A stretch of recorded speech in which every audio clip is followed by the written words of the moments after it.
Hi, my name is Dr. K.T. Waxman, and I am the editor of the book Financial and Business Management for the Doctor of Nursing Practice.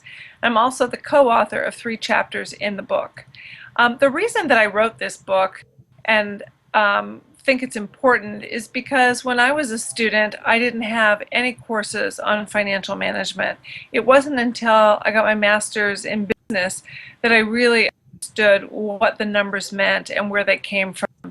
And I also, as a new manager, was handed a budget, had no context around where those numbers came from, and was told that I needed to manage that budget.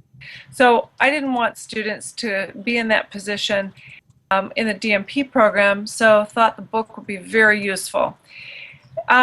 Hospitals are businesses, and healthcare systems are businesses, and they need to operate as a business, whether they're for-profit or not for-profit. And I think that as a DNP, understanding what that means, patients and staff, is important. It's also tied to the DNP Essentials, because finance is in the DNP Essentials as one of the competencies of a Doctor of Nursing Practice. So I want to just go over some of the tips that you can glean from this book. The first tip is not to be afraid of the numbers. Being able to read and analyze a financial statement is critical, and not being afraid and creating a mindset of a financial steward in your organization is important.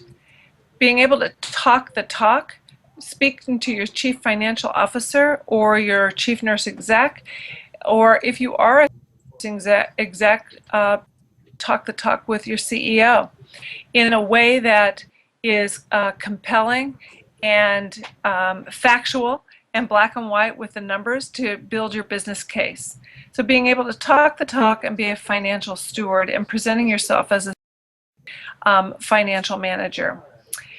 It's critical to know where the numbers come from, and even if everything is on the computer and all those numbers are being crunched behind the scenes, you need to know how those numbers got there, where they came from, what the source of those numbers are. We take you through some formulas in the book as well. Also, another tip is being able to, as a DNP, build a business case. Being able to write a business plan and tell a compelling story, which includes cost-benefit analysis and financials to substantiate your case. And lastly, being able to bridge the clinical agenda with the financial agenda of the hospital. The chief financial officer is responsible for the health of the organization, and we're responsible for the health of our patients. And it's critical to bridge the gap between the two. As a DNP, articulating what the needs are of the clinicians to administration and what the needs are of administration back down to the clinicians is critical. This book, this comprehensive book, will provide you with tips and tools that you need for your toolkit as a chief financial steward of the finances of a hospital or an organization.